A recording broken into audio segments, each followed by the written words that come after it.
Moderno, eu acho. Ah, é verdade, eu tinha esquecido lá no pátio. Que é isso? Ah, esta é uma lavadora de roletes, Chaves. É pra lavar os roletes da Dona Florinda? Lavadora para lavar a roupa suja. Nossa. Nossa. Já pode se retirar, Chaves. Não posso ver? Não. Espere, Dona Florinda. É preciso ensinar às crianças o funcionamento de certos aparelhos. É isso que o senhor está dizendo?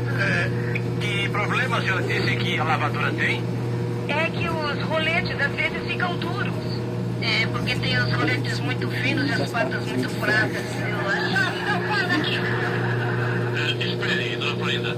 Chaves, se ficar calado, pode ficar. Se falar, cai fora.